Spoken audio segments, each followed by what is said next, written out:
वैसे मार्वल अपनी हर मूवीज के एंड में अपनी अपकमिंग मूवीज का रेफरेंस तो देता ही है। तो चलिए बात कर लेते हैं डेडपूल एंड वुल्वरिन की पोस्ट क्रेडिट सीन के बारे में। उससे पहले डेडपूल एंड वुल्वरिन की स्टोरी समझ लेते हैं। मूवी की स्टार्टिंग होती है डेडपूल 2 के एंड क्रेडिट सीन से, जिसमें डेडपूल टाइम ट्रेवल करके सारी चीजों को ठीक कर रहा होता है। तो उसी टाइम मशीन से वो 2018 में स्टार्क टावर जाता है एक अवेंजर बनने के लिए, पर हैप्पी होगन तुम्हारी क्या औकात है ये कहकर उसे रिजेक्ट कर देता है। एंड देन वो अपने यूनिवर्स में लौट कर एक कार सेल्समैन बन जाता है। एंड फिर उसके बर्थडे वाले दिन टीवीए वालों उसे उठाकर ले जाते हैं, जहां पैराडॉक्स उसे बताता है कि 2 दिनों में उसकी टाइमलाइन तबाह होने वाली है, क्योंकि उसके टाइमलाइन का एंकर बीइंग मर चुका है जो वुल्वरीन था। अब यहाँ पर मार्वल वालों ने एक नया कॉन्सेप्ट दिया है कि हर टाइमलाइन का एक एंकर बीइंग होता है जिससे टाइमलाइन मेंटेन रहता है। पर पैराडॉक्स का इरादा सारे टाइमलाइन को तबाह करना था, जिसके लिए वो एक टाइम वीपर मशीन बनाता है ताकि वो सारे टाइमलाइंस को जल्दी मिटा सके। वैसे तो वो सारी टाइमलाइंस अपने आप ही डिस्ट्रॉय हो जाती, पर उसे डिस्ट्रॉय होने में कम से कम हजारों साल लगते। तो पैराडॉक्स वेड को अपनी टाइमलाइन छोड़कर अपने साथ आने को कहता है, पर वेड उससे टाइम पैड छीनकर अलग अलग टाइमलाइंस में जाता है वुल्वरीन को ढूंढने के लिए। फिर हमें वुल्वरीन का अलग अलग वेरिएंट्स देखने को मिलता है, एंड उन्हीं वेरिएंट्स में से सबसे झंड वुल्वरीन को वो टीवीए ले आता है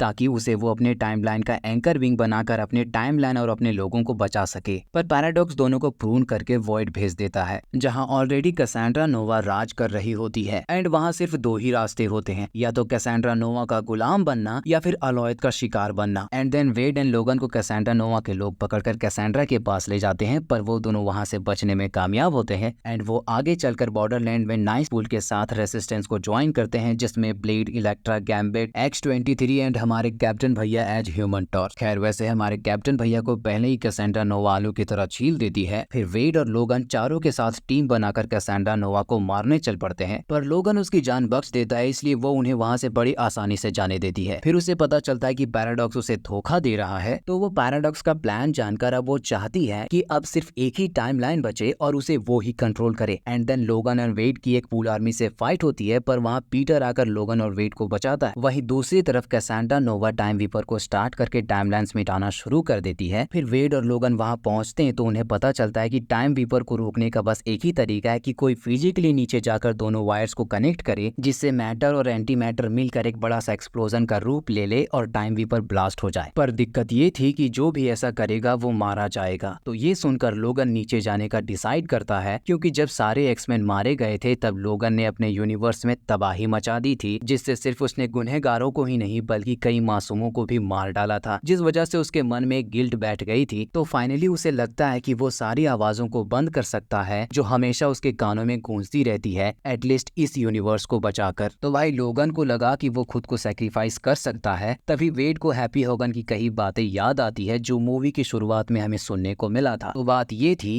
कि अवेंजर होने का मतलब ये नहीं होता कि आप क्या चाहते हैं, बल्कि अवेंजर होना वो होता है कि लोग क्या चाहते हैं। हैप्पी की कही यही बातों को याद करके वेड खुद को सैक्रिफाइस करने चल पड़ता है, पर लाख कोशिश करने पर भी वो दोनों वायर्स को कनेक्ट नहीं कर पा रहा होता है। एंड देन लोगन दरवाजा तोड़कर अपने क्लॉज से सर्किट कंप्लीट कर देता है। एंड देन तभी एक बड़ा सा ब्लास्ट होता है, जिसमें टाइम वीपर के साथ साथ कैसेंड्रा नोवा भी ब्लास्ट हो जाती है। पर वेड और लोगन दोनों ही अपनी हीलिंग फैक्टर से मॉलिक्यूलर इनहेलेशन को बांट लेते हैं और दोनों बच जाते हैं, जैसा कि हमने guardians of the Galaxy movie में देखा था। एंड फिर वहां पर हंटर B-15 आती है और पैराडॉक्स को गिरफ्तार कर लेती है, और साथ ही वेड B-15 से रिक्वेस्ट करता है कि वॉइड में फंसे उसके कुछ दोस्तों को उसके टाइमलाइन में भेज दिया जाए। और फिर वेड लोगन को अपने टाइमलाइन का एंकर बीइंग बनने को कहता है और लोगन मान जाता है। वेड और वनेसा एक बार फिर से पैचअप कर लेते हैं और हैप्पीली एंडिंग हो जाती है। तो अब बात करते हैं इसके क्रेडिट सीन्स के बारे में। इसमें 2 क्रेडिट सीन्स है, मिड और एंड। मिड क्रेडिट सीन में सिर्फ एक्समैन मूवीज के गैग रील या कहे एक्समैन मूवी का ट्रिब्यूट है। पोस्ट क्रेडिट सीन में डेडपूल खुद को सही साबित करता है कि जॉनी स्टॉर्म ने कैसेंड्रा नोवा को गालियां दी थी और वो अपनी मौत का जिम्मेदार खुद था, जो हमें रिकॉर्डिंग के जरिए दिखाया जाता है, जिसमें हम शी हल्क से केविन को नोटिस कर सकते हैं। तो ये थी डेडपूल और वुल्वरीन की पूरी कहानी। मिलते हैं नेक्स्ट वीडियो में। Bye bye.